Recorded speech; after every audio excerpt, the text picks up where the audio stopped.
Alright, ladies and gentlemen, boys and girls, all appropriate ages. Tomorrow, the 14th of August, is the big day that No Man's Sky gets its Beyond update. Obviously, I'm going to put up some gameplay tomorrow of it, trying out it in VR for the first time, and I hope it's as amazing as I can imagine it to be. But considering how I said in the previous video how I was kind of screwed over in terms of like how when my base got archived and I got it back and it was missing a load of stuff, and how some of the resources I had weren't necessary anymore because I changed the resources and crafting.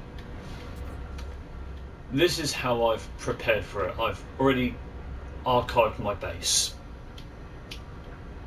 and so that's out of the way. I'll find another habitable planet after the update. I haven't bothered getting a freighter yet because we don't know how the stats are going to change on freighters, which brings me to what I have already. So because my multi-tool, the Bip and Manip, alright, plus 14 damage, 0% added to mining, plus 10 on the scanner, 27.7 damage potential, 21.8 scanner range. This takes magnetized ferrite, or it takes ferrite of any kind. Mass acceleration, plus 20 damage. Advanced mine laser enabled, mine speed plus 11. And that takes carbon or condensed carbon for the mining beam.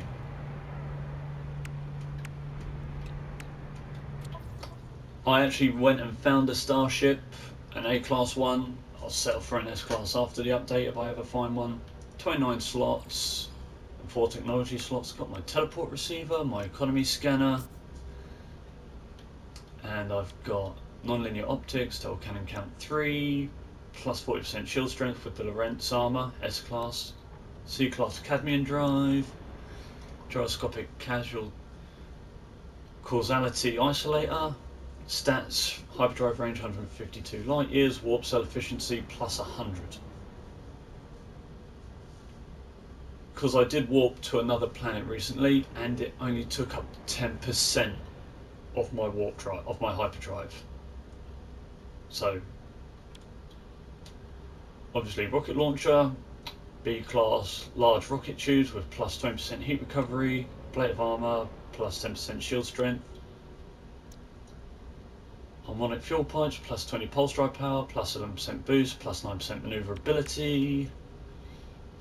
I've got 1036 chromatic metal, 233 tritium, which obviously pulse engine, Starship launch fuel for the launch thrust, 2 extra warp cells for the hyperdrive, and I'm keeping them all just in case anything during the update, like last time, gets wiped or my ship gets changed or the stats get changed. That's why I'm recording all this, just so I can see what gets buffed and what gets nerfed with the update. And then my exosuit, 35 slots, just one high cap lot, infantry, oxygen recycler, life support plus 10, life support plus 11 for ammonium, augmented pump plus 7 fuel efficiency, plus 101% jetpack tanks, has protection which takes sodium nitrate ion batteries,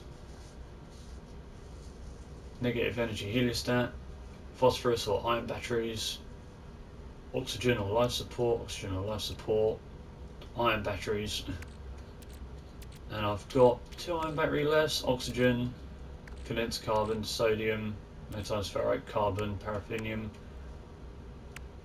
Got my portable refiner, signal booster, blueprint analysis, atlas pass, and 7 navigation datas.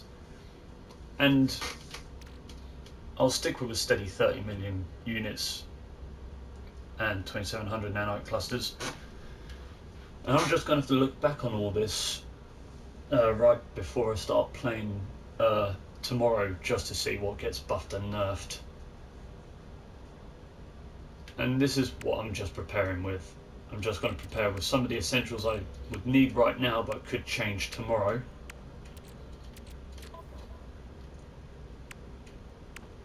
So here's willing. Also another thing, I am going to stay on Affluent Burials because it had 2 planets and 1 moon. As you can see, Gek, Trading, Affluent, Conflict Level, Fractious. Now, if we go back to, so other than the moon, which is named Empty Rock because it literally is barren apart from a bit of flora,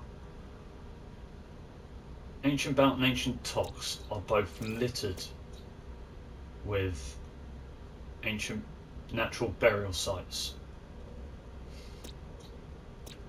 And if I go back a couple, yeah, all these ones I discovered in the past that I named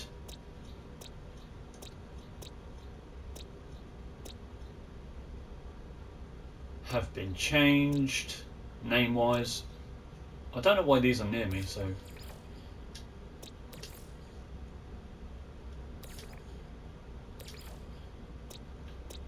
yeah, everything I've named in the past because of that last update got changed like a bitch, and I expect it to happen again. So that's another thing to check out, to see if the names I've given them have changed, if the economy has changed, the dominant life form has changed, conflict levels, celestial bodies.